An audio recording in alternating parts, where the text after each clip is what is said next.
later on, but for now we focus on the simplest case such that all informations are public to all players in the game.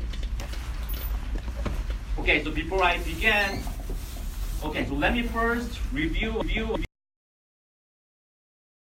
and you can ask some questions after we finish reviewing these things, and then after that we are gonna move on to the next topic. Okay, so that's the plan. Okay, so what is extensive form game?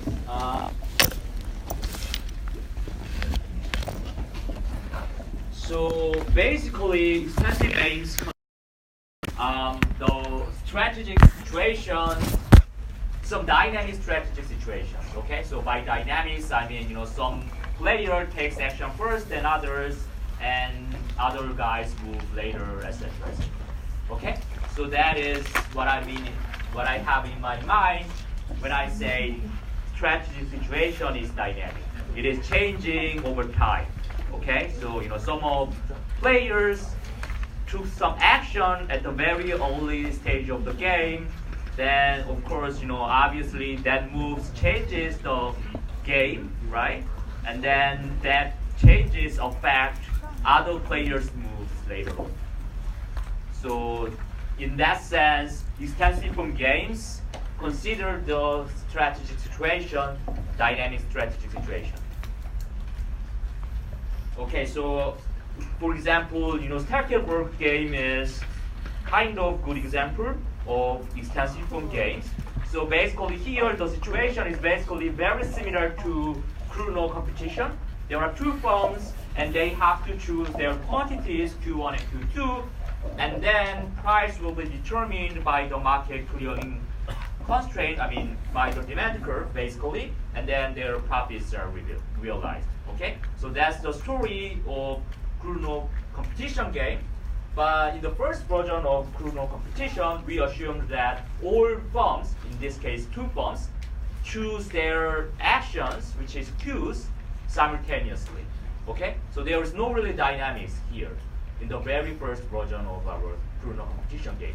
But here in Starterberg game, we assume that one of them chooses quantity first, moves first, and the other guy moves only after the first guy, only after he or she observes the first guy's action. Okay? So more specifically, there are two stages in this game, stage 0 and stage 1. And in stage 0, firm 1 chooses Q1, and this choice is revealed to other players. And in the second stage, stage 1, firm 2 chooses Q2, and then that quantity is also revealed to other players, and then payoffs and profits are realized. So that's the example of a extensive form game. And another example is entry game. Basically, this game tree summarizes everything relevant to us. There are two forms, form 2 and form 1. And form 2 first chooses whether enter the market or not enter the market. So I, that stands for entering the market. O, which stands for out, that stands for the case where these players chooses not to enter the market. And if this guy chooses not to enter the market, then nothing happens, basically. And if this guy chooses to enter the market, if this guy enters the market, then the other guy basically has to choose either fight or accommodate. Okay? And another last example of ours, motivating example, one of motivating example is ultimatum bargaining game. So there are two players, player 1 and player 2.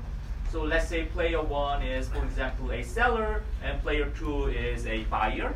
So they have a good to trade, so they have to decide price, which price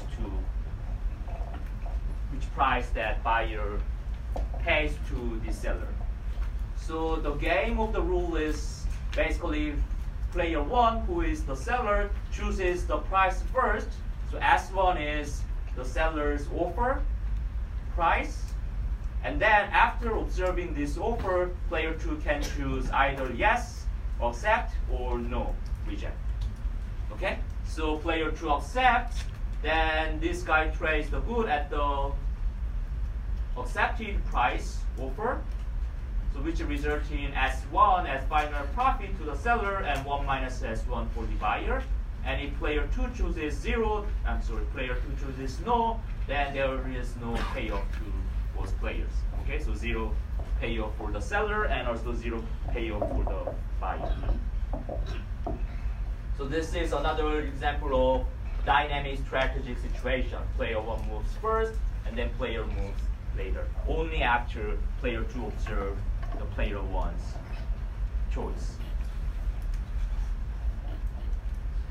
Okay, so for now we focus on perfect information, the case with perfect information, in the sense that there is only one player moves at a time, and each player knows all previous moves when they make their decisions. Okay, so there is nothing uncertain in this case. I mean, we are going to focus that case first, simply because it is easy to solve, and then we are going to consider more complicated situations with asymmetric information and uncertainty later on.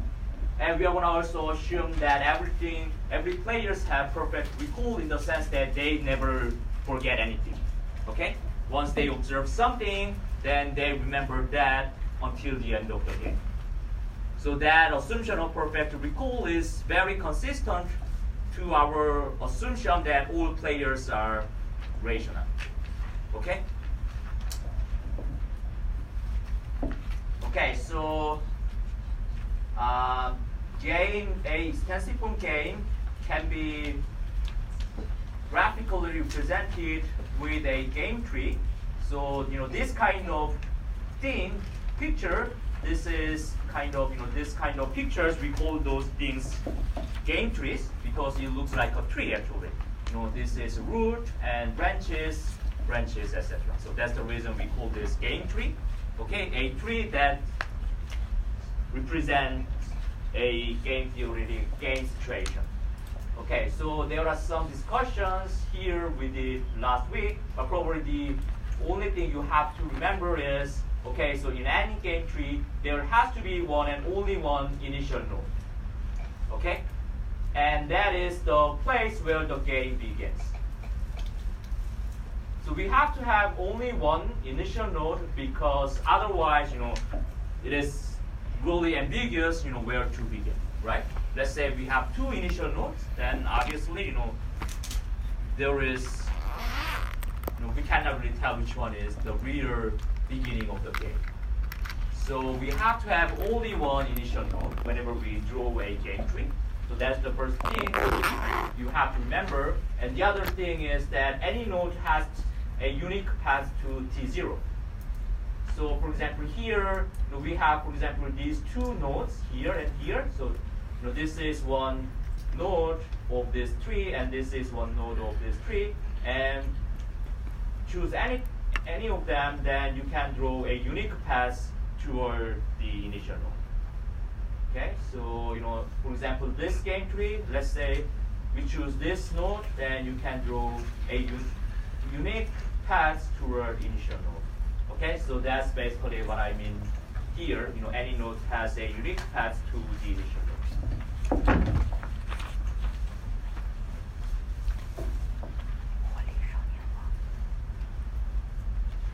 And we're going to say a extensible game of perfect information is finite if there are only finite nodes in game trees.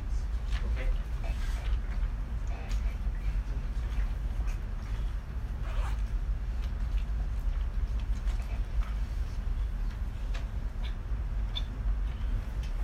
Okay, so at the very end of our last time, we briefly talked about strategies in extensive form games.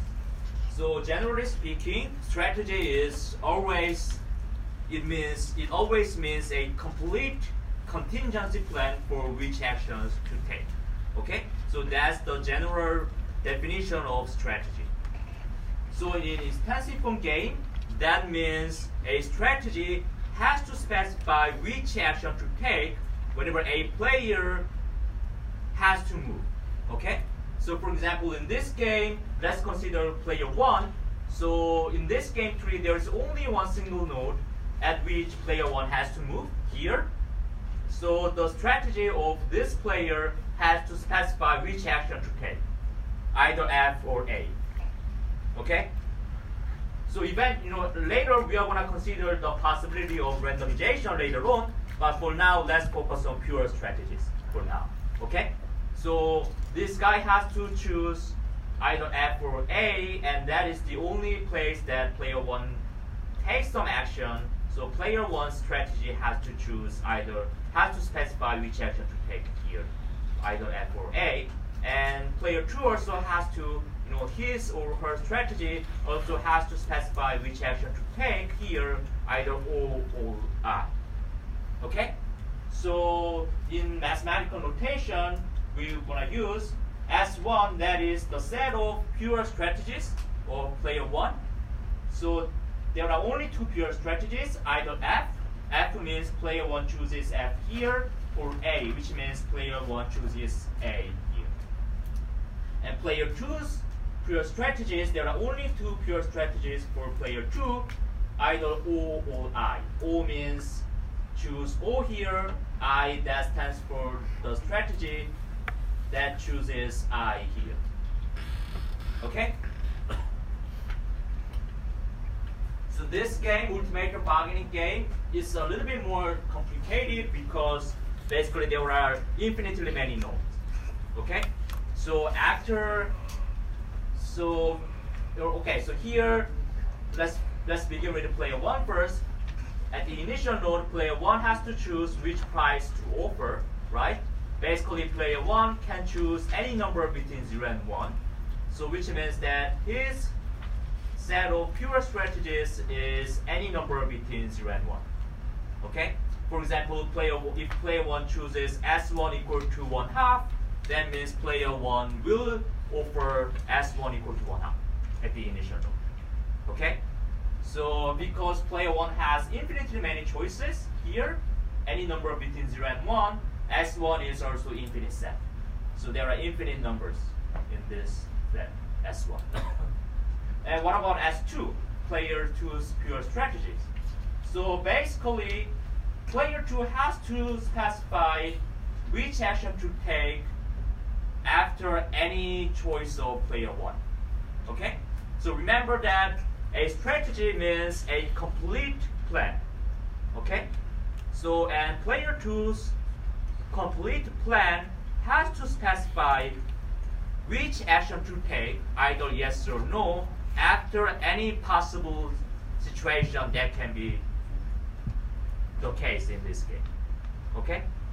And there are actually infinitely many situations that player 2 can face. For example, if player 1 chooses 0 here, then player 2 has to choose either Y or no here, yes or no here. So that's the one situation player 2 can face. Or if player 1 chooses S1 equal to 1 here, player 2 has to choose either yes or no here. So that is another situation that player 2 can face. And basically there are infinitely many similar situations between 0 and 1. Okay? So player 2's strategy has to specify which action to take for all these infinitely many situations. Okay? So that means player 2's pure strategy has to be a mapping from 0 and 1 to either Y or no. Okay?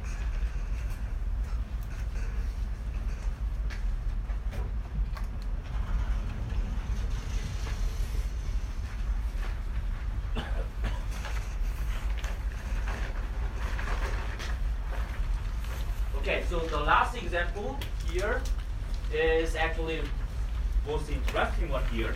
Okay, so there are again player 1 and player 2, and there is only one place where player 2 has to take an action here. So player 2's pure strategy only has to specify either A prime or B prime. Okay? So player 2 has only two pure strategies, A prime and B prime. But player 1 has two places where he has to take an action. So this place, the initial node, and this node. Okay? And each node, player 1 can choose. Player 1 has two options here, and player 1 has two choices here. So there are four pure strategies in total. Okay? So for example, let's think about the second one here, A, B double prime. That strategy means player 1 chooses A here, and player 1 will choose B double prime here. Okay? So what is interesting about this example is this strategy, the first two strategies in S1, they are different strategies, even if they induce exactly the same outcome. Okay? So let's look at the first strategy here. So this strategy chooses A here and then A double prime here. Okay? So if player 1 plays this strategy, then the outcome of the game is this one, right? Independent of player 2's strategy. Basically, player 1 just ends the game immediately by choosing A. Okay? And think about the other case, the other strategy here, A, B double prime. So player 1 chooses A here, B double prime here. So the outcome of the game will be the same. Okay? So these two pure strategies, A double prime and A, B double prime, they induce exactly the same outcome. Okay? But we have to distinguish two of them. They are actually very different strategies. If you think about everything in player 2's perspective. Okay? Why? Because, okay, so, player 1's decision here, either A double prime or B double prime, that will affect player 2's decision here, right? So for example, if player 2 believes is packed, then player 1 will choose B double prime here. Then player 2's best response will be A prime, right? Because if player 2 chooses B double prime, then player 1 will choose B double prime, so the payoff will be -2 for player 2, right? But that is worse than the payoff that player 2 can get by choosing A prime. Okay? So if player 2 believes player 1 will choose B double prime, player 2's best response will be A double prime. A prime. But if he believes player 1 will choose A double prime, then player 2 has to choose B prime, because that will result in a higher payoff. Okay? So player 1's action here, whether player 1's strategy chooses A double prime or B double prime here, that is really important for player 2. And that will affect player 2's choice of his or her strategy. Okay? And then player 2's strategy here, which depends on player 1's action here, also affects player 1's decision at the very beginning of the game, of course. Okay? So, which means, summing up, even if two strategies induce exactly the same outcome, their strategic properties, let's say, strategic natures are very different.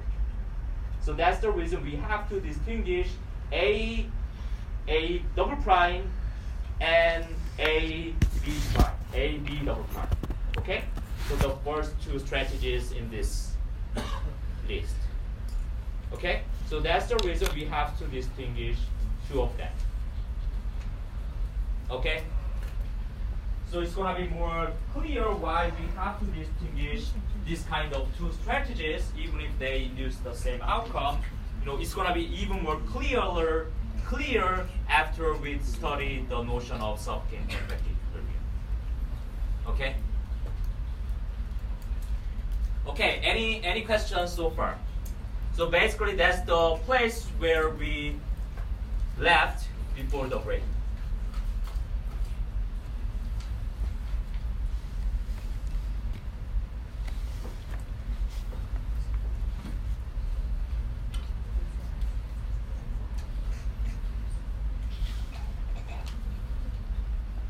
Okay, so extensive form game. We are gonna study extensive form games today, and probably next week, and also probably in the following week as well. So we're gonna study extensive form game over 3 weeks from today.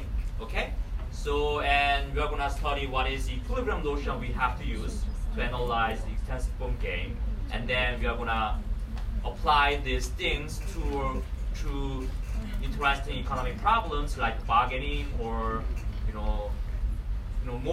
most importantly bargaining.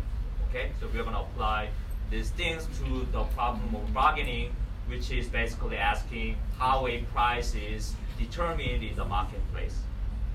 And we're going to also apply these things to how firms are competing with each other in dynamic situations. Okay. Okay, so then let's think about how to solve this kind of extensive form games.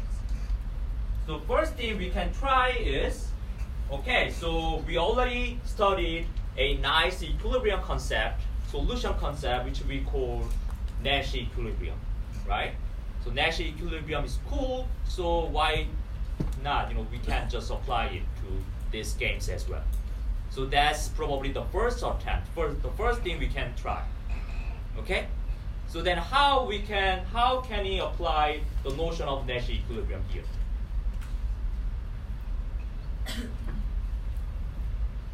Okay, so for example, how to use Nash equilibrium to this game.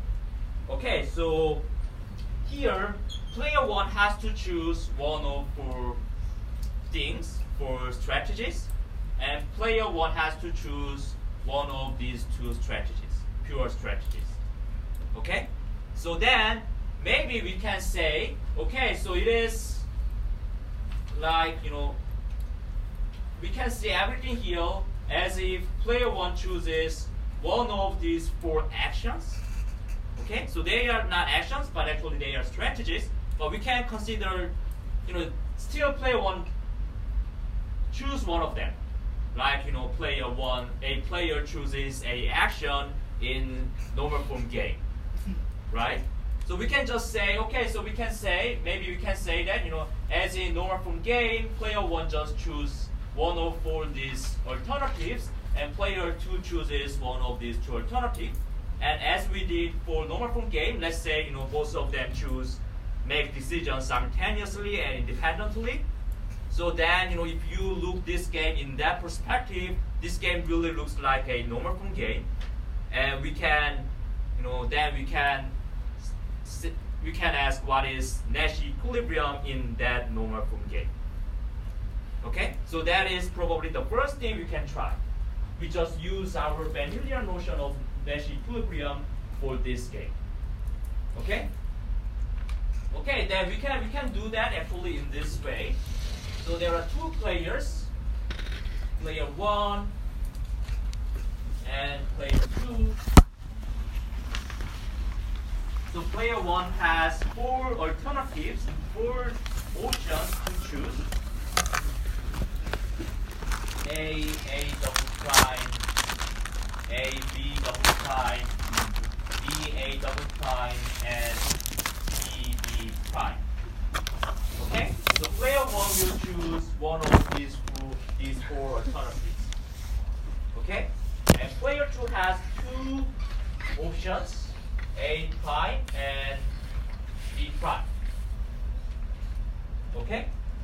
And we have all final payoffs for each cases, right? For example, in this case, if player 1 chooses A double prime, and player 2 chooses A prime, then the payoff will be, okay, so player 1 will choose A, so and that ends the game actually immediately. So the payoff will be 1, 0. Okay? 1 for player 1, 0 for player 2. Okay? So what if player 2 chooses B prime, and player 1 still stick to this strategy, then still the outcome will be 1, 0, right? And what about this case? Actually, the outcome will be exactly the same even if player 1 chooses the second strategy, because basically both two strategies finish the game immediately by player 1 choosing A. So outcome will be 0, 1 here. The payoff will be 1, 0 here. Okay. And what about this case? So player 1 chooses B. Then player 2 will choose A prime. So the outcome will be 0, 2. Okay? What about this? Player 1 chooses B. Player 2 chooses B prime. And then player 1 will choose A double prime. So the final payoffs will be 2 for player 1, 4 for player 2. Okay? What about this case? Player 1 chooses B, and then player 2 will choose A prime, so the payoff will be 0, 2. Here, player 1 chooses B, player 2 chooses B prime, and player 1 will choose B double prime, so the outcome will be 1 and minus 2. Okay? So then we have a game table, payoff table, which is we are very familiar with, right? So, and then we can just apply our existing techniques we already know to solve Nash equilibrium for this game. Okay?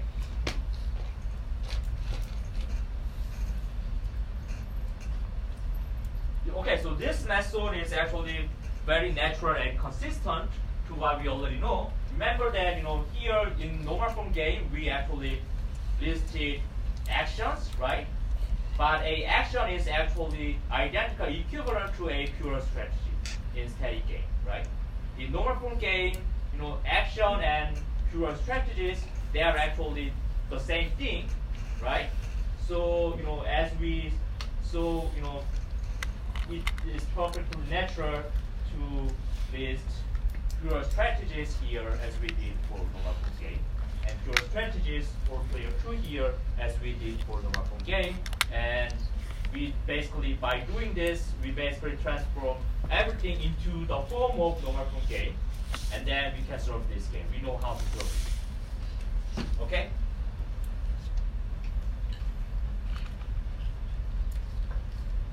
Okay, so, and you do exactly same thing, procedure, not only for this game, but for any other games, right? So you do exactly the same thing for ultimatum bargaining model, and also for entry game, etc. Okay? So, and, okay, so for example, this is what you can, the game table, if you do exactly the same procedure for entry game, right? So player 1 has 2 pure strategies, F and A. Player 2 has 2 pure strategies, O and I. And these are final resulting payoffs for each case. Okay? So by the way, by convention, we usually list player 1's actions here and player 2's actions or pure strategies here. Okay? So if I, here I explicitly mention, these are for player 1 and these actions or pure strategies are, for player 2. But, if there is nothing, indicating which player here or here, you can assume that this is just ones for player 1 and these things are player 2. Okay? So just our convention.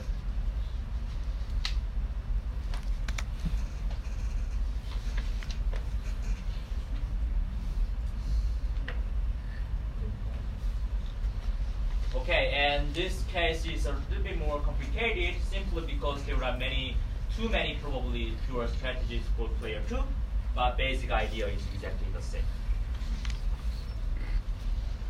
Okay, so that's basically all we have on this slide. We can solve a extensive form game first by first transform everything into a normal form game, the form of normal form game like